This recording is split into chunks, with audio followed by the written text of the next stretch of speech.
Do you ever have one of those days or weeks when you go, I do not know how I'm going to get through this? It seems like everything just comes at once and it keeps coming at you and it's like, it appears to be chaos. And you think, how am I going to get through this chaos? How am I going to create some calmness within this absolute huge amount of what you're doing, who you're being, demands from other people? And it's like, oh, it is so chaotic in my head, in my office, in the workspace, in my life. Oh, and it just feels so overwhelming. Now we know that we need to find calm in the chaos, whatever that might mean. But how do we actually do that? And how do we recognize that the chaos is beginning to build? If you're anything like me, often it sort of sneaks up on me. I'm going, oh yeah, I've got this. And then it's like, oh yeah, and this. And then I'm doing this and I'm doing that. And sometimes it begins to sneak up on me. It used to sneak up on me a lot until I crashed and burned.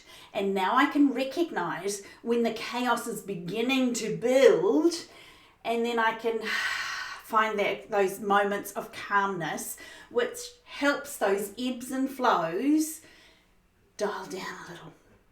So let's look at what are those things that you can recognize when things are starting to slip towards the chaos. Some of the key factors that we've noticed in the leadership that we do with people and the people that we're talking with is that they begin reacting more. They get more reactive and they get a bit sort of hypersensitive around that. And so they respond often without thinking. They respond automatically. They're sharp, they're clippy, they're saying things and doing things not intended.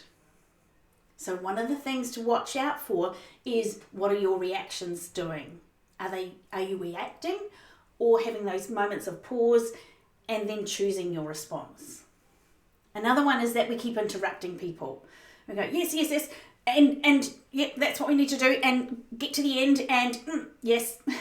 And so we keep interrupting people. It's usually because our brains are going fast. I don't have time to listen to the end of the story.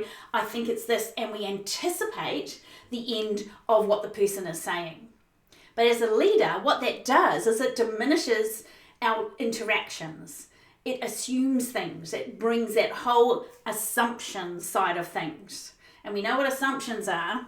If we break the word down, it makes an ass out of you and me.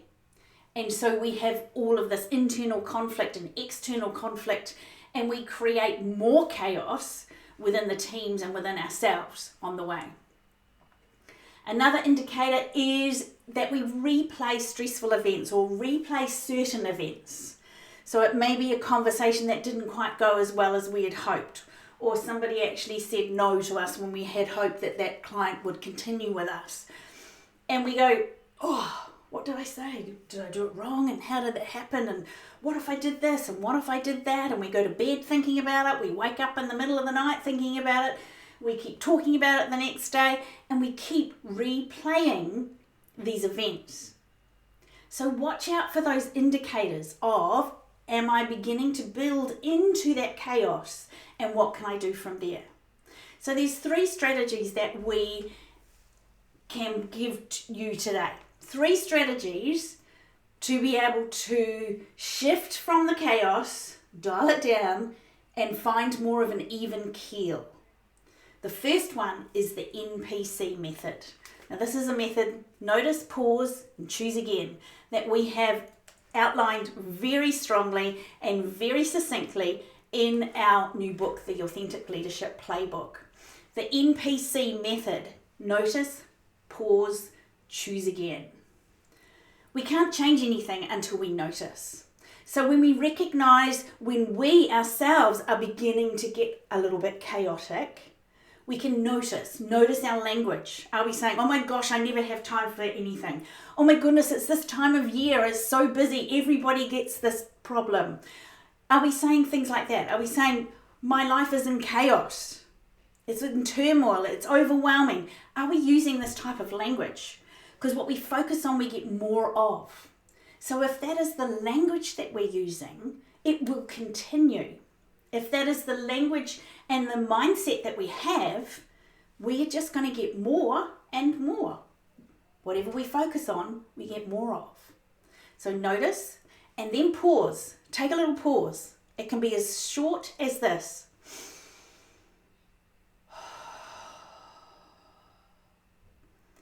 And even with those few seconds breath, you will notice that your shoulders are lower. Your focus on what you're thinking is in a different space. And you have that revitalization of breath. Oxygen is great. In the chaos, we don't breathe, or we just breathe up here. So with that deep breath, we're actually resetting where we're at. We're decreasing the adrenaline, we're decreasing the cortisol that's rushing around us in the chaos, and we're bringing ourselves back to here and now. And the third one is choose again.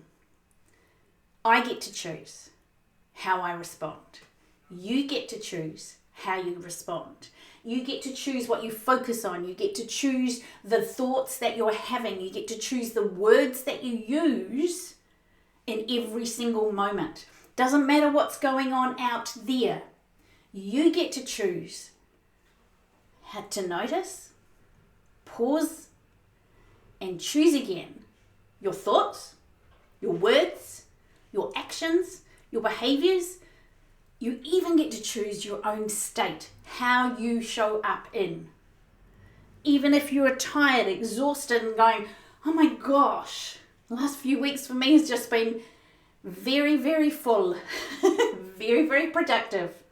And within those moments, I get to notice and go, oh, I was a little bit sharp with that person. That's a little trigger. That's a little indicator for me that I'm heading a little bit and getting a little bit into that chaotic area. And I don't want to be there. I don't want to live there. I do not want my body, my mind, my leadership, my abilities. I do not want my focus to be on chaos. So how do you find calm in the chaos? You get to choose. You get to notice, pause, and choose again.